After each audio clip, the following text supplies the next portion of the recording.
Tonight on The Buzz, we cover a range of topics from cosplay to color correction to archiving. We start with Ted Smith. He used to create props for Hollywood. Now he creates props and costumes for cosplay. Tonight, he shares his thoughts on the burgeoning field of cosplay, what it is, and what fascinates him about it. Next, Mike Nuget is a freelance colorist and finishing editor in New York City. Tonight, he explains what he does and why he prefers to handle his color work in baselight from FilmLight. Next, Roger Mabon is the CEO and founder of mLogic. They design and market innovative peripheral products for desktop and portable computers. Roger is passionate about safely storing and archiving media and other assets, and tonight explains the benefits of LTO tape technology. Next, Michael Kammes, the Director of Business Development for Bebop Technology, joins us to showcase new ideas that we can use to get our work done faster and better, as well as options for handling large frame size media. Plus, James DeRuvo is back and has our weekly doddleNEWS update. The Buzz starts now. Since the dawn of digital filmmaking, authoritative, one show serves a worldwide network of media professionals, current, uniting industry experts, production, filmmakers, post-production, and content creators around the planet. Distribution. From the media capital of the world in Los Angeles, California, the Digital Production Buzz goes live now. Welcome to the Digital Production Buzz, the world's longest-running podcast for the creative content industry, covering media production, post-production, and marketing around the world. Hi, my name is Larry Jordan. Most of the time, we try to structure our shows so that they have a theme, or at least a common subject for our guests to talk about. However, every so often, we have a collection of really cool guests that just don't easily fit into a single themed show, like tonight. We've got such a range. We're covering cosplay, color grading, archiving, and workflow. I'm looking forward to the conversations. By the way, if you enjoy The Buzz, please give us a positive rating and review in the iTunes store. We appreciate your support to help us grow our audience. And now it's time for our weekly doddleNEWS update with James DeRuvo. Hello, James. Welcome back. I'm back from assignment and ready for the latest, Larry. Let's do it. Well, that's our first story. Canon is predicting doom and gloom for the DSLR market. Executives are expecting a 50% market plunge in DSLR sales before it bottoms out. And after that, they figure that they're going to be selling mostly prosumer and commercial cameras to the tune of 5 to 6 million a year after that. This is prompting them to shift their focus to industrial, government surveillance, and medical applications for the majority of their camera development. 5 million cameras is still a lot of cameras. Is the market abandoning DSLR, or is Canon abandoning the market? I think the market is really abandoning DSLRs. If you look at the rental figures from the last 2-3 years, mirrorless has been the king. And for the first time last year, mirrorless cameras outsold DSLR cameras. And Canon has dropped about 10 million cameras per year since 2010. So I think the market is just moving on from DSLRs, although Canon says they're not going to abandon DSLR users at all. They're just, it looks like it's going to become more of a niche market, which could be a good thing, because if it's a niche market, that may make Canon more willing to try new things in development. So we'll see. But we're talking Canon here, so, who knows? Okay, Canon's our first story. What's number 2? Well, Red and Atomos have signed an agreement to license Redcone RAW for the Atomos line of external monitor recorders. This settles a long-term dispute where Red claimed Atomos was using parts of their IP to address RAW recording in Atomos external monitor recorders. The deal will give Atomos the blessing to use Redcode RAW as a recording option for up to 8K in resolution, so long as the Red camera brain handles all the processing. And this may lead to a development partnership of products in the future. Well, what does this new agreement actually mean? Basically, what the agreement does is it avoids a nasty, drawn-out court battle. And that means the clear winner here is the red user, who can take advantage of more affordable external monitor recorders without losing the benefit of recording to red RAW. So I think it's a win-win all the way around. Okay, we've covered Canon, Red, and Atomos. What's our third story? There's a new stock footage service called ArtGrid, which is being launched by Artlist. They did the same with music stock clips. This new stock footage service will offer 3 annual subscription levels, 1080p, 4 to 8K, and 4 to 8K RAW via ProRes, Redcode RAW, and DNX files. It'll offer a 1 annual fee and a worldwide commercial license with no additional charges. But the real cool feature that I think is here is that rather than go through, a whole bunch of clips in the catalog and try and find which one you like, these clips are curated according to stories. Each clip will tell a story. And so you've got a story in mind that you're working on. You can just focus on those stories and those clips rather than waiting through a whole bunch of clips to find the right shot. That's going to be a great feature if they make it work. And the name of the company again is? The service is called ArtGrid. And right now they're offering 5 free clips if you sign up for their newsletter. So go to do a Google search for Artlist or ArtGrid and sign up, and you can get 5 free stock footage clips. Very cool. James, what other stories are you working on this week? Other stories we're following include Rode adding multi-track recording to their new Rodecaster Pro mixer. And let me tell you, it's pretty awesome. Red Giant Software launches Red Giant Universe version 3 with more new retro titles and a streamlined dashboard. And there's a great new handheld tripod for vloggers that could kill the GorillaPod. And we've got a ton new hardware and software reviews up as well. James, where can we go on the web to learn more about these and all the other stories you and your team are covering? All these stories and more can be found at doddleNEWS.com. And James DeRuvo is the editor-in-chief of doddleNEWS.com and joins us every week. Welcome back, and we'll see you next Thursday. All right, Larry. See you next Thursday.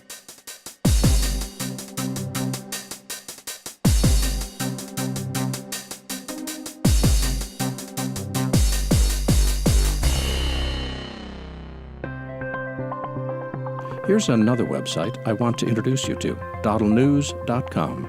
DoddleNEWS gives you a portal into the broadcast, video, and film industries.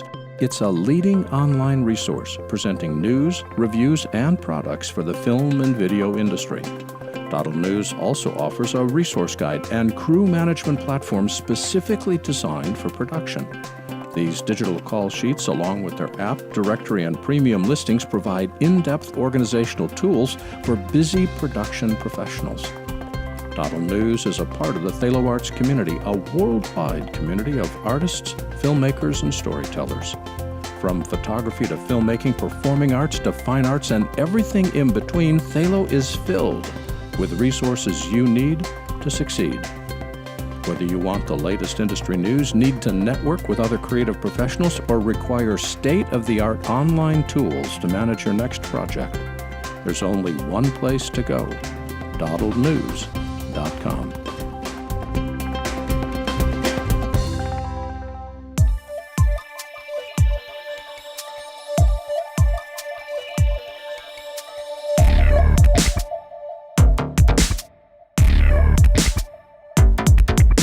Ted Smith did not start out being evil. In fact, he worked in Hollywood creating props and other physical effects. However, after many years, his evil side started to surface. He left the film industry to share his tips and tricks with folks doing cosplay. From that, evil Ted Smith, along with his website, emerged. Hello, Ted. Welcome. Hey, Larry. How you doing? I am talking to you. I'm doing great. What first got you interested in creating props for film? I think I was 14 years old and I saw Star Wars like anybody did. As a kid, I was like, oh, my God, it's amazing. How do you make this stuff? And I found out very quickly there was no things in the library or things to go to. There was no YouTube or internet back then. So I just started taking cardboard and duct tape and glue and putting stuff together. I love the cardboard and duct tape image. That's very cool. Yeah, literally, you just worked as a kid. I didn't have the access to all this stuff, so I just used what I had access to as a kid. So it was just, literally cardboard and duct tape. I made my mom a stormtrooper costume out of poster board for a Halloween party. You work with the resources you have at hand, don't you? Exactly. Necessity is the mother of invention, Larry. It was just like, I need this stuff. And Star Wars came out, and I learned really quickly in Star Trek and things. If I saw something on TV and it didn't exist and I wanted it, I just realized very quickly I had to make it. And I just used what I had. So most of it in the beginning was cardboard and stuff. And I grew to my way to working with wood and plastic and stuff like that. But I was very primitive. And when I finally went professional in 1989, I was 25 years old. I moved to California, and that's when I got exposed to, like mold making and casting resins and fiberglass and vacuum forming machines. And like, mine was blown, and I was like, I was unstoppable. I swear, half the people working in Hollywood had their careers changed when Star Wars came out. And I think nobody saw it on the horizon. I don't think George Lucas saw it coming either. I think they made this movie, and like anything, when you make a movie, you release it and you're just terrified, and nobody had the idea, the phenomenon it had, the impact of creating this world, and people bought it. And it was just, I was always into sci-fi and comic books, but Star Wars, I always tell people, was what tipped me over the edge. I wanted more. Like, this is amazing. I want to do this. So, your bio uses terms like maker and builder. What do those mean to you? Makers and builders. It's just that there's people that want stuff. I think that people like, I want this, I want that, and they just buy it. And like, I want this costume, and they just want to buy it off the shelf. And as a maker, the journey is to make it yourself. Not only it's the passion. I always tell people, passion overrides talent. If you want something bad enough, you'll be able to make it. And I've known so many people, I have friends of mine who are mad talented, but they're lazy. It's like they could make something, but they choose not to. And there's people out there who are not that talented, but they want to have the passion to make it. And if they stick to it long enough, they'll end up making it themselves because they don't have the money to make it or buy it, that is, but they still have the passion to make it. And if you make it yourself, you don't have to spend nearly as much money. And so, it's just the makers, the people just want something bad enough, they make it themselves. Your professional career in film encompassed virtually every blockbuster Hollywood has ever turned out since the beginning of time. What did cosplay have that attracted you? Why did you leave the film industry and shift so radically?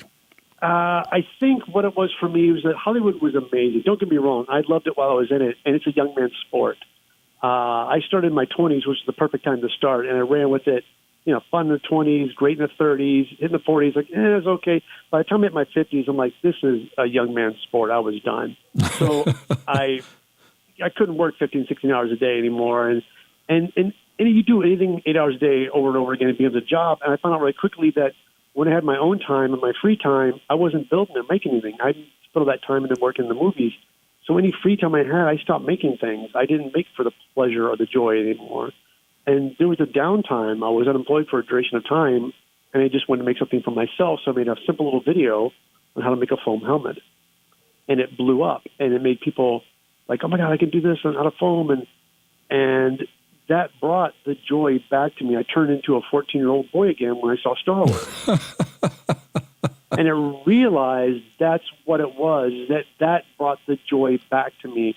It turned into a job, and then it became less fun, and then now it's not a job anymore. Now I get to do what I want to do, make what I want to make, and just have the joy of sharing my talent with other people, and it made it fun again. Well, would you describe that as the goal that you have in creating movies for your website, is spreading the joy? Yes, exactly. It's to spread the joy, and also I want to take the intimidation out of building, because what happened was when I was growing up, if you wanted to make something, you had to use wood or plastic, or you needed power tools and all this high-end stuff. And I realize now that floor mat foam or EVA foam and just craft foam, you don't need power tools. You need a sharp knife and a cutting mat and some intuition and desire.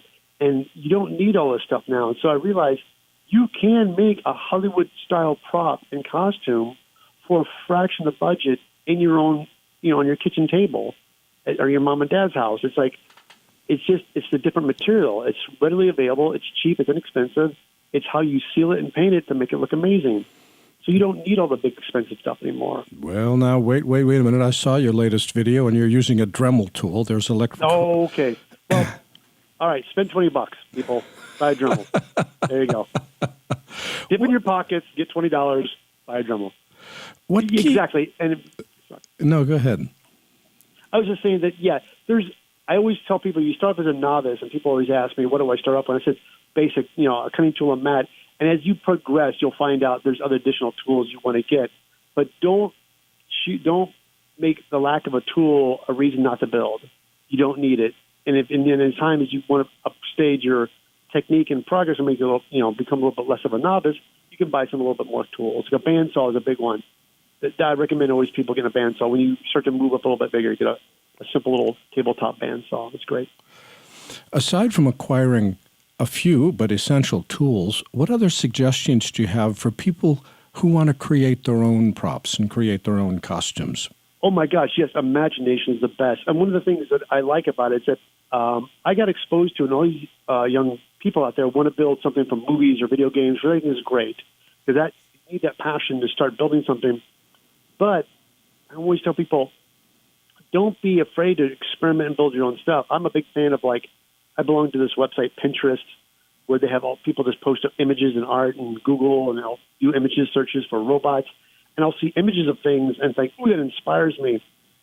But I don't want to do that. I like the head of this guy, but I like the arm of this guy. I like the body of this guy. And you start mishmashing different things and just being creative and making something that's your own is great. And I think that's one of the best satisfaction when you walk to the convention. People go, oh, that's so cool. What is that? You go, I made that myself. That's my own design. I've tried to avoid asking this question the entire interview, but I realize I cannot not ask, where did the evil Ted come from? I have my best friend who passed recently, and he was my best friend, but he was also named Ted. And we lived together, and the going joke was we got lumped together as the Teds. And my family and his family would oh, Ted 1, Ted 2, or Ted A, Ted B. And we're like, no, it's good Ted, evil Ted. And everybody's like, and I wanted to be evil. They're like, why do you want to be evil, Ted? I was like, who wants to be good Ted? That's not alluring. That's not interesting. So, and it kind of stuck, and I went on tour with Rob Zombie. And Rob Zombie, I did costumes and props for his show, and Rob was really confused because Rob goes, "Oh my God, there's several Teds on this tour. There's you, there's our road manager, and our other guy, and there's different Teds." And I looked at Rob and went, "Dude, there's only one evil Ted." And everybody just started laughing. And I made shirts with my name on it. And once I made my shirt with my name on it, and I did the tour and it was over, I'd have these shirts and sweatshirts with my name on it, and I'd wear them to work, and people just would point and laugh and go, "Oh yeah, evil Ted." And it just got cemented. So, well, do your friends call you evil or Ted? It's funny. My fans call me evil. I have always people like, "Oh, hey, evil," or "Mr. Evil," and they were like, "Should we call you Ted or Evil?" I'm like, whatever works for you guys. It's fine. Ted, for people that want to know where they can go on the web to learn more about all the stuff you're creating, where can they go? Oh, that amazing thing on the website. EvilTedSmith.com. That's all one word, EvilTedSmith, EvilTedSmith.com. And go ahead. Oh, it's EvilTedSmith.com? That is it. And the Evil Ted himself is the voice you've been listening to. Ted Smith, thank you so very much for joining us today. Oh, Larry, thank you so much. Take care. Bye-bye.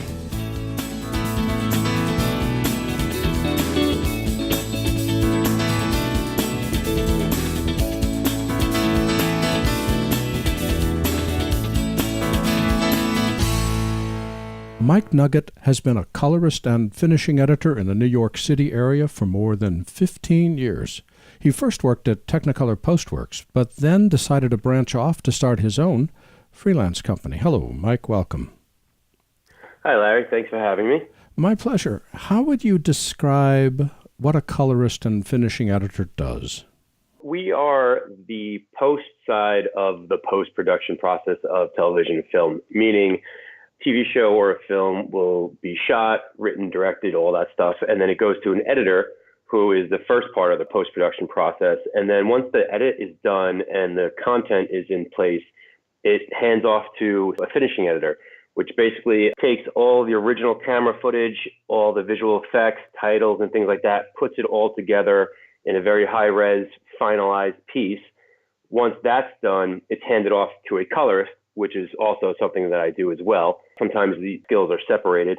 Then the colorist basically takes the show and gives it a look, where a drama might be dark and gloomy and blue versus a comedy that's bright, orange, and happy. We get to portray that and work with the director of photography and the director and producers, whoever wants to come in, to really polish off the product.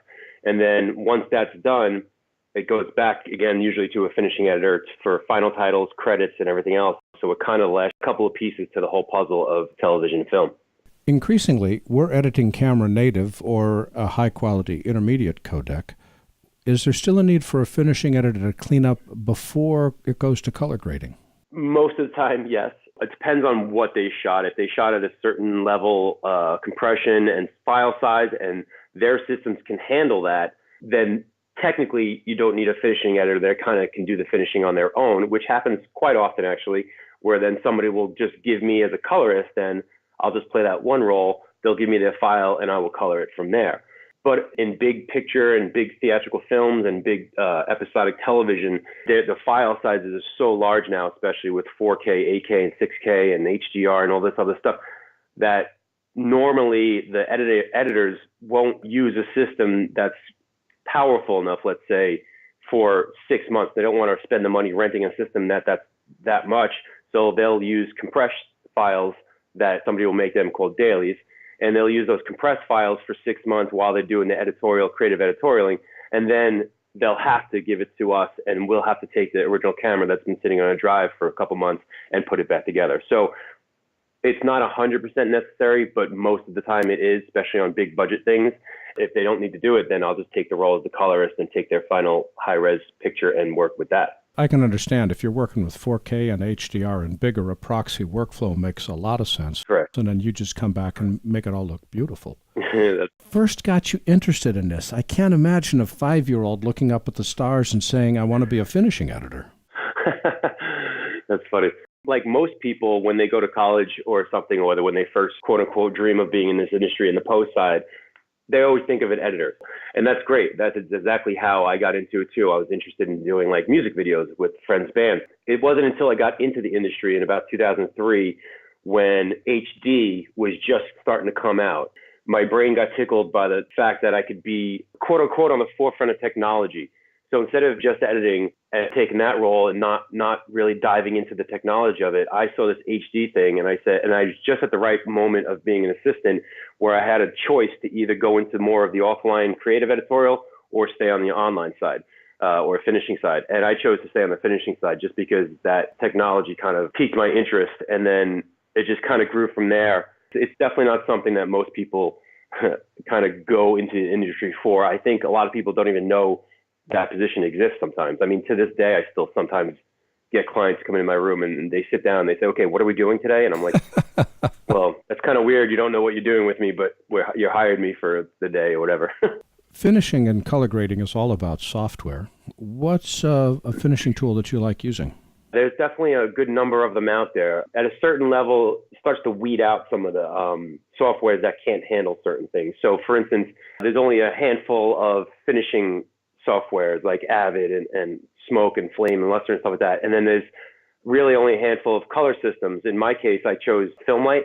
FilmLight is the company. Baselight is their product. It's a color product. I got into that when I was in about 2011, and when they made a new plugin called the Baselight Editions plugin for the Avid. So I was able to stay in Avid, which was my normal native software, and then I was able to dive super deep into color, having the Baselight color tools right there in front of me. So that really piqued my interest. And then when I started moving into more color and I realized that there's also a full Baselight system, a big Linux box and a big control panel, I got more involved with the company and I started to help develop workflows that would go easier from the Avid to the Baselight and back and things like that. And they just came out with this plugin. So I was lucky enough to be on the forefront of that. And I even did some demos in 2016 and 18 and at IBC for FilmLight, showing these workflows and showing off the plugin that they've created for Avid. So that's definitely one of my go-to things when it comes to color correction. Why should we consider FilmLight rather than DaVinci Resolve? I always consider it almost like the same argument of what's better, Windows or Mac. The answer is whatever tool is best for you at that moment. That's why I always suggest for everybody to learn everything. I've learned, well, obviously Windows and Mac. I've learned Resolve. I've learned FilmLight and everything else. So it's a personal thing, I think. It's like holding a camera in your hand. Are you a Canon guy? Are you a Nikon guy? It's just physical features or something like that. The features that I've seen in FilmLight, I have actually not seen in a lot of other places. And I think it's a smaller company. I've worked very closely with these guys. I know most of the developers and the code writers and everything, and they're very into being different and trying to be better and developing things that you didn't even think of. Like the last version that just came out, version 5, had tools in there that I didn't even know I wanted. And then when I started using them, I was like, how did I not have this before? And it's nice to know that there's a company out there who are thinking like operators, but developing like developers. So that's a really nice handshake. They're really good with that.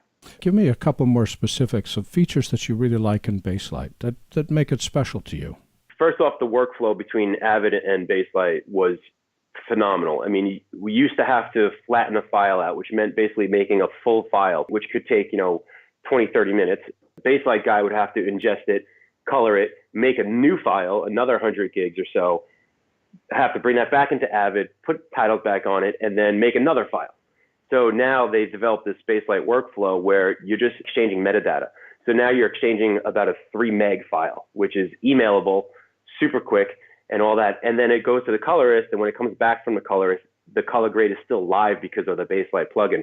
So I can actually see every single thing the colorist did, every single layer, every single shape they created, all the features they use, and I can even manipulate them further if needed. If we're in title session and all of a sudden the client says, the vignette on that is a little too strong, let's make it less. I have the ability to do that without having to go back and forth. So it eliminates the need to have 2 people always there at the same time, to have 2 systems running. That was a huge thing. That's kind of what I've been talking about for years with them. As far as features go, the new texture equalizer that they came out with is amazing. It's basically like a blur and sharpen, but it breaks down the picture by detail. So if you have a picture of a guy's face, a close-up, and you hit one certain button, it'll just sharpen the hairs on his eyebrows versus sharpening the skin on his face, and vice versa. There's also features that will sharpen or blur the big chunks and not touch the little chunks. So in something like interviews, which I do a lot of documentary work, and there's a lot of interviews, things like that's an amazing thing to be able to pull out in front of a client. What advice do you have for other colorists who are trying to decide what software to use on their next project? It really comes down to what the project needs. I always promote to learn everything, because if I go to a session and I say, I only know FilmLight, and they say, well, we really want to work on Resolve, then I'd be out of luck. The good thing is I can switch back and forth. So I definitely advise to do that, at least to a point where you can handle jobs. With the FilmLight, what I always tell people too is the FilmLight plugin is only $1,000. And I know that's not chump change, but that's nothing compared to like a full color system, $30,000, $40,000, $50,000, whatever it is.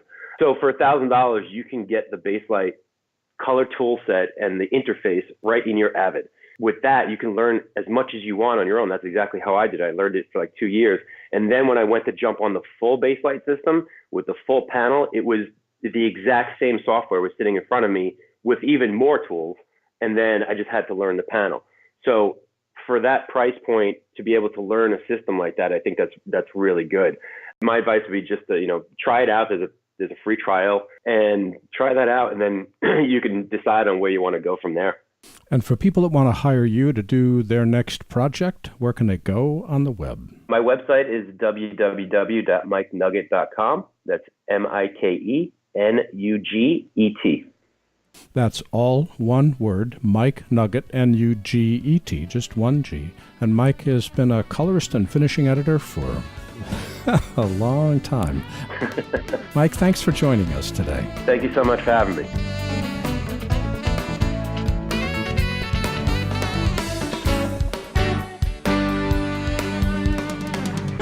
Roger Mabon is the co-founder and CEO of mLogic, which designs and markets peripheral products for desktop and portable computers. Prior to mLogic, Roger co-founded G Technology, which is known to media folks around the world. Hello, Roger. Welcome back. Hello, Larry. How are you today? I'm looking forward to talking with you because the last time we spoke was like earlier last year. What have you guys been up to recently? Well, we're still just plugging away, making easy-to-use and affordable archiving systems for content creation pros. Well, why the focus on LTO, which is the tape format you guys are using? Yeah, so we have a whole line of LTO tape products. We're currently on what's known as the 8th generation of the LTO technology, so LTO 8. And we have a line of products that are very popular out there. They're called the M-Tape. And they're desktop units. They're kind of a shoebox-size device. And people use these things on set, near set, to do things like offload original camera files on set, deliver content on LTO, and just archive completed projects to LTO tape. Well, there's two directions I want to go. First, why LTO? And the second is, what's the features in the 8th version? So let's talk why LTO first. What's the advantage of tape versus just putting a hard disk on a shelf? Yeah, that's a great question. I mean, this is a question that we field every day. And basically, if you keep data on a spinning hard drive, for instance, one of my older G-Tech drives, for instance, stick it on a shelf, and then go back 4 or 5 years later, the chances are that data is not going to be accessible. And that has a lot to do with the way a hard drive is made. It's got platters, it's got a motor, it's got heads, and these things deteriorate over time. And it's not if, but when a hard drive will fail. So that's kind of where this tape idea came in. I mean, I've sold a ton of hard drives in my life. And the new mission here now is to preserve the assets that are residing on all those drives.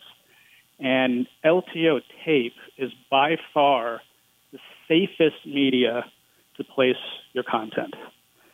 This is why banks use it. This is why the IRS use it. Anything that is very critical and has to be preserved for the long term always ends up on tape. And that's why you want to have an LTO device in your workflow. I think up until about 3 years ago, that was appropriate argument. But now there's a challenger, which is storing our assets or backing up our assets to the cloud, which it is argued could be cheaper. Why would we consider LTO tape, which has got a high upfront cost, versus the cloud? Well, yeah, I mean, obviously the cloud is a big deal. There's definitely a place for the cloud. The issues with the cloud is it can become quite expensive, especially when you try to retrieve data. There's different pricing structures. You can put it up there relatively cheap, but when you try to pull it back down, it's much more expensive. And if you're, with 4 8K cameras, multi-camera shoots on productions nowadays, you're generating terabytes upon terabytes of data per day. That takes a long time to get to the cloud. And it can be cost prohibitive. So there is definitely a place still, and there will be for some time, for these LTO tape systems, because like you said, there is an upfront cost for the hardware, but the media is incredibly affordable. For instance, an LTO 7 tape that holds 6 terabytes of data has a list price around $60. So it's very much cheaper than, say, a spinning hard drive. Well, the other advantage is once we've purchased the LTO drive, we don't have to keep spending money each month as we do with the cloud service. True? This is true. This is very true. You invest in the hardware up front, and then you will eventually start winning. If you're using hard drives or using a cloud service, eventually you will win with LTO because the media is so much cheaper. Well, let's talk about the latest product, the LTO 8. What does that give us that 7 or 6 did not? So the big advantage of 8 is the capacity per cartridge.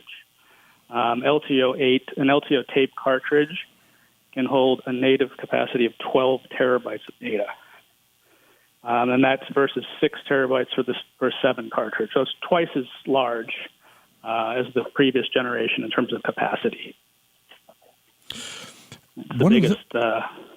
Sorry. Is it just capacity that's the difference, or is there a speed difference or performance or what else? Yeah, it's mainly just capacity. The LTO7 spec is actually the same speed as LTO8, and that's 300 megabytes per second. So, I mean, when people think tape, they're going, wow, tape's kind of archaic and slow. Well, you know, an LTO7 or LTO tape deck is faster than a hard drive by quite a margin. So, one of the things that we have to have in order to use an LTO tape is we have to have software to drive it. You make the hardware, but other companies make the software, and you bundle or support a wide variety of software. But you've also started creating your own utility software specifically for M-tape. Why? That's very true. So, yeah, now we're supplying an LTFS-based utility from ourselves. It comes bundled free with our M-tape products. It's a very simple archive and retrieve app that gets the job done, offloading from camera cards or spinning drives, RAIDs, whatever it might be, onto LTO tape. So that is a free utility that comes in the box.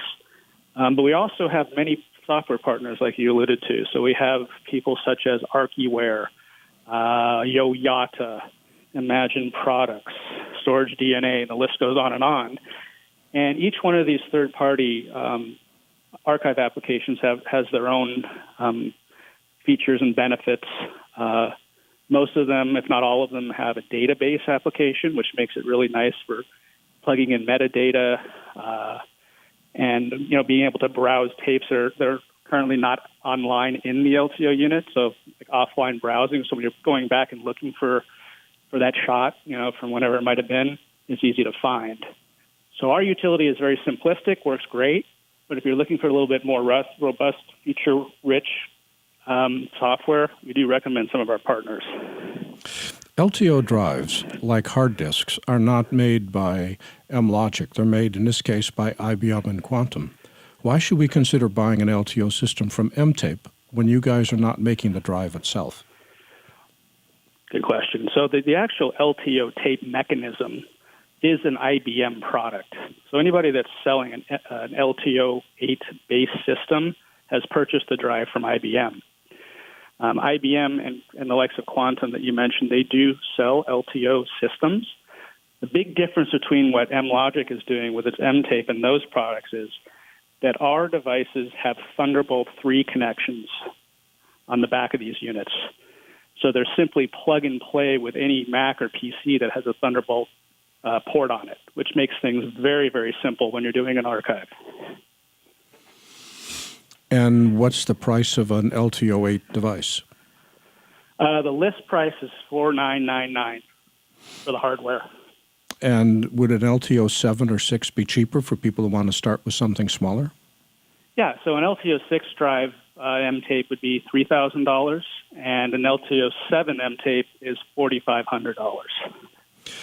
Data, as you mentioned, data stored on an LTO tape lasts up to 30 years, but the tape drives themselves change about every 18 months from LTO6 to 7 to 8. What's the best practice for managing assets stored on tape? Yeah, so I know we discussed in the recent past that you have some LTO6 tapes now, and you're wondering how to read them because, unfortunately, LTO8 does not read those tapes. It used to be that there was a 2-generation back read capability, which was unfortunately broken with LTO8, but will return with LTO9. But in any event, when the newer generation devices come out, you can skip 2 generations typically, which is 6+ years before you have to even think about your data. And when you do need to do it, you need to migrate the data from the older generation tapes to the latest generation tape.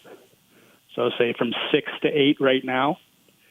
And we actually came out with a product very recently called MRAC Migrate for this exact purpose. So this device has both an LTO6 tape drive in it and an LTO8 tape drive. And it is designed to migrate the data off the older LTO6 to LTO8 media. So it's a migration thing that needs to happen. For people that want more information about the products that mLogic offers, where can they go on the web? They can go to mlogic.com. That's all one word, the letter M, LOGIC, mLogic.com, and Roger Mabon is the co-founder and CEO of mLogic. And Roger, it is always fun talking with you. Thank you so much for spending time with us. Thank you, Larry. Thank you for having me. Take care. Bye-bye. Bye-bye.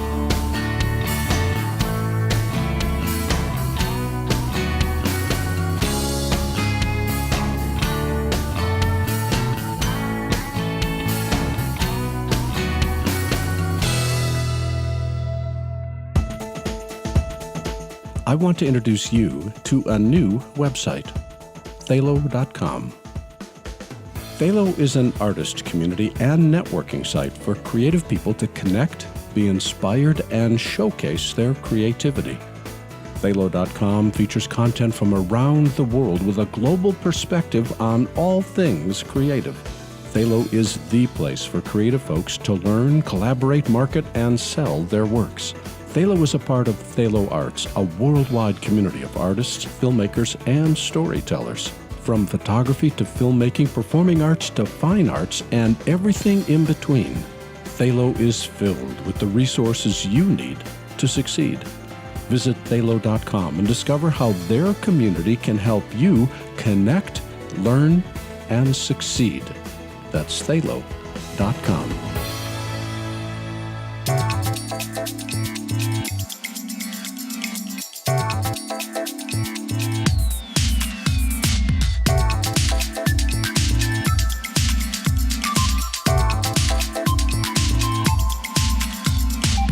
As Director of Business Development for Bebop Technology, Michael Kammes leverages his experience with creative technology and tools providers to accelerate growth and provide strategic perspective across marketing, sales, and partnerships. Hello, Michael. Welcome back. Hello, Larry. Good to hear your voice. Michael, tonight I want to talk about workflow, but first, tell me what you're doing for Bebop and explain what I said in the intro because I don't know what you're doing. Bebop is a newer company that focuses on visual creativeness in the cloud. So Bebop has a platform that you can edit on from the safety of wherever you like to edit. And because we're working with all the major data centers like Google and Microsoft and Amazon, we can put all your media near to where you are to cut down on latency. So folks can edit from their machine on a virtual machine in a data center and harness the power of that virtual machine in the data center. And your role with Bebop is to do what? My role is Director of Business Development. So not only am I coaching technologists on why Bebop is a platform for them, but also evangelizing the Bebop technology to the greater industry. Well, let's evangelize more than just Bebop. Let's take a look with workflow. Clearly, deadlines are not getting any longer. What changes to workflows have you seen recently? What we're seeing is the media getting to the creatives faster than ever before. While there still is a place for shipping hard drives, or in some cases hand carrying the hard drives on a plane, there are an increasing number of productions which are using devices on set that can convert the media in real time from the camera to a proxy format and then beam it over 4G or over Wi-Fi to an Amazon data center or Microsoft. And editors can then pull that down and start working with it. This is especially important with unscripted television, when you're maybe shooting overseas or shooting in remote areas, when you may not be able to get the media on the drive transferred, hand carried that frequently. So being able to beam it wirelessly cuts down on that downtime. But are we giving up too much in terms of being able to see the image if we're looking at proxies? No, I don't think so. 10, 15 years ago when we were still doing the Avid 14:1, 15:1, which believe it or not, is still being used. I think now that we're using decent frame size H.264, I think with H.265, kind of on the roadmap and still and starting to be used, I think we're getting much more quality than we ever have with offline or proxy editing. But we're shifting codecs. If we're looking at a ProRes 422 file, which is designed for efficient editing, H.264 is really cumbersome. It requires a whole lot more horsepower. Are we trading off on storage and sacrificing CPU power? We are. I mean, there's always going to be a give and take. By getting the 264s and in the future the 265s to editorial faster, they can start doing the assemblies. And then by the time the high res comes in, they can relink to that. It should also be said that a lot of the cameras that are out there being shot, many of them aren't doing ProRes anyway. They're doing XAVC or some other compressed format as well, just at a larger frame size and higher data rate. So whether it's proxy or high res, quite often we're being stuck with the limited processing power of the computer anyway.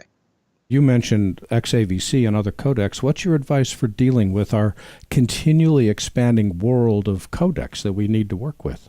There's two different schools of thought. One of them is the mezzanine workflow, and I'll explain what that means.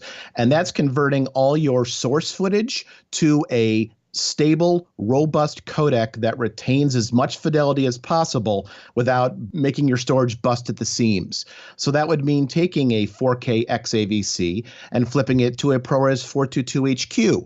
Obviously, that's not the highest res possible because we're not doing ProRes 4444, but we're using a fat enough codec with enough latitude that we can still work with it and not lose any quality. So a lot of folks will move to a mezzanine format. The other workflow is to continue the tried and true method of offline, online, or proxy formats. So that would be cutting with either a proxy that the camera generates or creating a proxy from your high res, doing your creative cut with that, your creative editorial, and then reconforming back to the original on a high performance machine. That also says that proxies are shifting to the camera rather than creating the proxy after the fact. Is that true? In that instance, yes. And it all comes down to how long the editors have to work on the project. If the production cycle, the post-production cycle is that short, like a reality or news, they need that real quick. If it's something more creative, like maybe an Amazon original or a Netflix original where you have a little bit more latitude in terms of time, then you can go the tried and true method of capturing high res and then creating proxies after the fact and working with that. Thinking also of codecs brings me to mind that Apple is discontinuing support for its legacy 32-bit codecs in the next version of the Mac OS. What's your opinion on this? That's a really good question, and those who are listening probably heard about the kerfluffle a month or so ago, which I think you spearheaded part of Apple rectifying that kerfluffle. Developers were alerted to this a while ago, that QuickTime was being deprecated and that 32-bit codecs were on their way out. But what wasn't really publicized is that Adobe knew about it, Avid knew about it. They just didn't publicize the details of it. So everyone was scared that maybe this was catching Apple and Adobe and everyone else off guard. But the fact is that aside from the paltry bit of information that Apple initially had on their website, it's not a big deal. Avid and Adobe have been planning for this for quite a while and already have engines under the hood to handle playing back those old codecs. And Larry, I got to tell you, I'm so very happy that you put up that blog post and were able to get Apple to fully flesh out the blog post on the 32-bit codecs going away, because without that, we'd really all be lost. Well, I will confess, when I first read that warning from Apple, I was afraid that all of our legacy media was going to disappear. So I'm glad that everybody has got a handle on it and was finally able to talk about it. Agreed. I think it put a lot of people's minds at ease. I think there was a concern that, hey, we can't use any of our Avid codecs. We can't use any of our legacy codecs from other systems. And the fact that Apple flushed that out, and the fact that Avid responded to it and Adobe responded to it, I think you have that on your blog, I think put a lot of people's minds at ease. You know, thinking of technology changing, which it seems to do on an hourly basis, reminds me that we're just a couple months away from NAB, which is right now we're in the middle of a quiet time as everybody's got their heads down coding. What are your thoughts for what to expect at the show? What trends are you thinking are going to happen based upon what you're seeing here? I think you've probably seen that it seems to be every other year there's something big at NAB, whether it was 3D and then VR and then 4K and then HDR. So this year, I honestly think it's going to be kind of an off year. I haven't seen anything revolutionary come down the pipe or even in whispers over the past year or so, I think companies are going to continue to refine what they've already promised. So we're talking about applications that are running in a data center, in a cloud. I think we're going to be seeing more machine learning being applied to tasks in post-production. I think obviously there's going to be more 265 encoders, but none of this is, dare I say, new. This is stuff that's been talked about for years. We've seen other companies come out with in the past few years. And I think we're just going to see more of a proliferation in the industry of that at NAB this year. Well, you realize as soon as you say that, the entire industry is going to say, we're going to make Michael Kammes wrong and create all kinds of new stuff. So we'll just have to actually see what happens come April. I love being wrong, Larry. I'm sure you know that real well. Michael, for people who want to keep track of what you're doing and thinking, where can they go on the web? Couple different places. You can go to michaelkammes.com, or you can check out my web series on technology at 5thingsseries.com. Let's go to Michael Kammes, all one word, MichaelKammes, michaelkammes.com. And Michael is the Director of Business Development for Bebop. And Michael, as always, thanks for joining us today. Thank you so much for the time, Larry.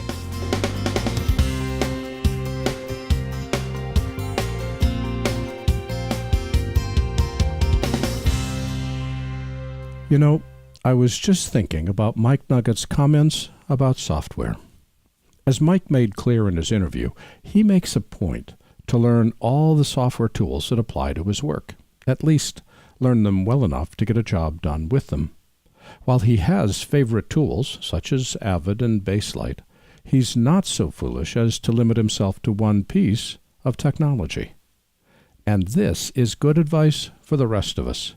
As we've talked about in the past, one of the challenges to making a living in the creative arts today is distinguishing ourselves from the competition.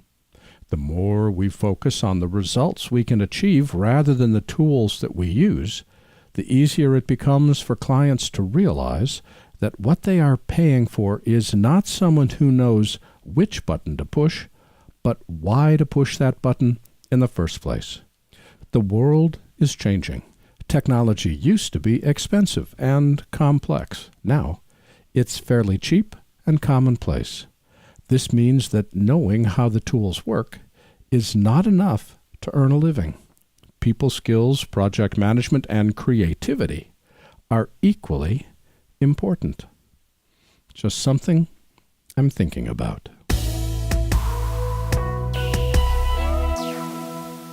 I want to thank our guests this week, cosplay prop maker Ted Smith, colorist and finishing editor Mike Nuget, Roger Mabon with mLogic, Michael Kammes with Bebop Technology, and James DeRuvo with doddleNEWS.com. There's a lot of history in our industry, and it's all posted to our website at digitalproductionbuzz.com. Here you'll find thousands of interviews, all online and all available to you today. And remember to sign up for our free weekly show newsletter that comes out every Saturday morning. Talk with us on Twitter at DPBuzz and Facebook at digitalproductionbuzz.com. Our theme music is composed by Nathan Doogie Turner with additional music provided by smartsound.com. Our producer is Debbie Price. My name is Larry Jordan, and thanks for listening to the Digital Production Buzz.